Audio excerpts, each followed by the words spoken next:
Welcome to Timeless Tarot Fun. And we have the Ace of Charisma and the Devil here. You've got to be honest about this. I think you are lying to yourself about how much you really want this. You know, if you just lie to yourself that you don't want this, okay? This is your like ultimate desire, whatever this is. It's definitely to do with work. This is your ultimate desire. If you lie to yourself and say that no, I don't want this, is that it will come to you as a lesson, and it's showing up like a passion. Sorry. Okay, it could be like a passionate patterns of denying yourself of the desires, like of your desires. You have certain set of desires. Acknowledge them, and when you get them, you will be very, very thankful. Look at this, like the Ace of Charisma, this king, gladiator, dwarf with the swords, yeah, you know, that kind of thing. He's so grateful.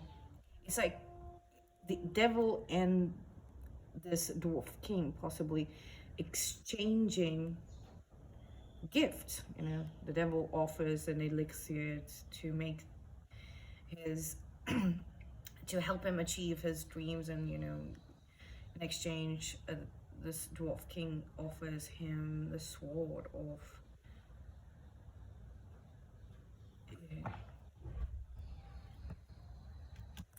invincibility. I don't know, does the devil need it? Okay, the devil gets clarity, a gift of clarity. Swords are intelligence, skill, but the Ace of Charisma is the Ace of Pentacles, so it's like you might as well make the deal. Might as well make the deal.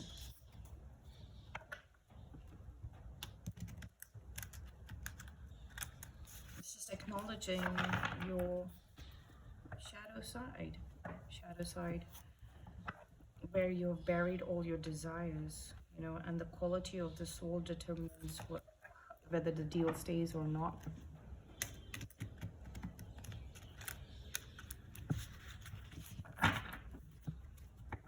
It's like, do not do the crime if you can't do time.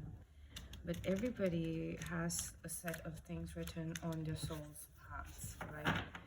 So there is something in this lifetime which looks to me like unfinished business about dealing with the desires of your shadow side. So it's time to speak the truth and take up the offer.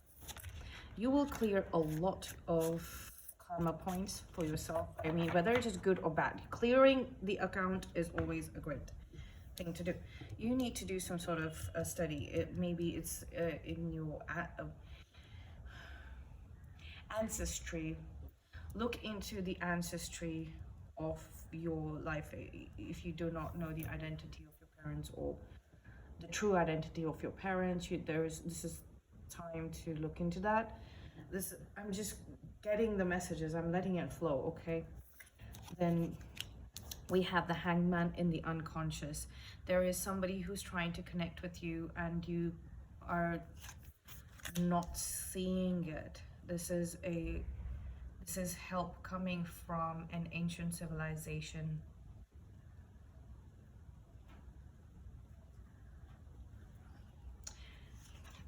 Amphibian mind. We have the Tower in the consciousness, so you might be feeling like a lot is changing. And you might be also contemplating on how to resist this change, and then suddenly having to embrace it. Okay, and you're doing it like, you know, both, like, you know, this placement, the Emperor showed up in a previous reading, just the last one that I did. It's like this placement is the boon or boogie. Okay, so I think you're trying to resist change and you're being a little stubborn about it, not willing to accept that this is where you come from, but And once you hear them out, hear your ancestors out, whatever shape or form they might be coming in, they might be sending you messages that might be triggering some memories, some ancient memories that you knew that you need to process, because once you process it, that needs to go away. But you're like, no, no, no, this is my ancestry, and I will not let it. I will keep it for going forward, the legacy. Wow. Okay, so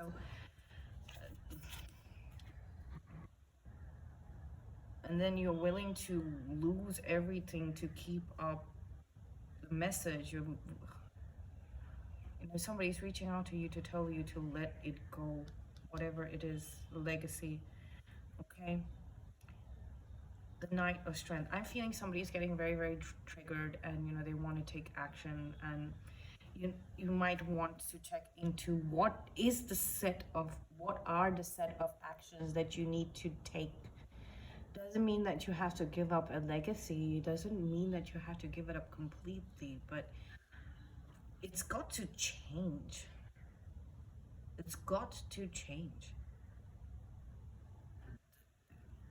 You are avoiding getting information and instructions that will help you avoid the drama that comes with the Tower card and changes to something of a legacy, right? And then you're going to go and want to do things that are reckless and wasteful mainly in terms of time.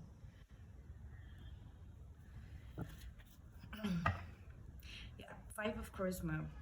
You might have had a downtime, like, when it comes to money, but this was meant to be so that you take a break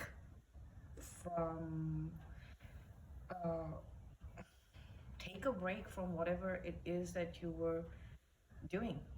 To take a break, in the sense, I'm not saying take a break from earning money or something like that, but take a break from thinking about generating money and work on improving your outlook towards what you were doing for money, being more honest. Like, I really love what I'm doing for money, or I really, really hate what I'm doing for money. Being honest, changing your outlook towards doing the things that you do for money, not just based on how much you're earning by what you're doing, but actually seeing whether you enjoy it or not, whether it's suitable to you or not. It at the end of this is the end of the quest placement. At the end of the day, after you're done doing the work that you do for earning money and material resources, for sustaining yourself, for sustenance, right? Do you still have that enthusiasm to do, to live the evening, to live the night, like, for your nighttime routine? Are you excited? Do you take charge of the time that is there for you after work, or even if you're working after hours? Are you still charged up? Are you still psyched out to do that work? It's just that you need to change your outlook on the activities that you're doing for earning money, and you need to be, yes, and those other sort of instructions and the messages that your ancestors are giving, because the information that you have and you're holding on to so stubbornly is very outdated, and that's why it's becoming a bane or a boogie instead of being a boon. So it's like, you gotta listen, you gotta have you and look at this man, like, if he just stretched his arm a little more further, he will they will tap into each other's um, energy fields, and the information will be exchanged. You're dealing some sort of change, some sort of massive change, and it is time. And it's like, you're avoiding even thinking about it. You're avoiding even connecting. This is just you yourself, your ancestral self, being raised from the grave and connecting with you. This could be the tree of knowledge, and you're hanging upside down from it. Those kind of mythologies and stuff. because you probably know that you're going to have to like really, really study a lot. There is a lot. But at the end, you're going to realize that you were really keen on doing it as well. You're going to be very, very happy doing that work, whatever this changeover, this handover, whatever it might be. You're going to be very happy doing that work. Okay, so you're going to find this burst of energy. The Knight of Strength is the Knight of Wands. Like, you're going to be charged up, and you'll be taking action, and that's going to clean your dream state and subconscious so much. Like, you actually actively participating in changing your life, embracing this change is going to clear any and all blocks to your abundance, let's just say. Okay, and that's all I have for you. Thank you so much for being here, and I will see you in the next one.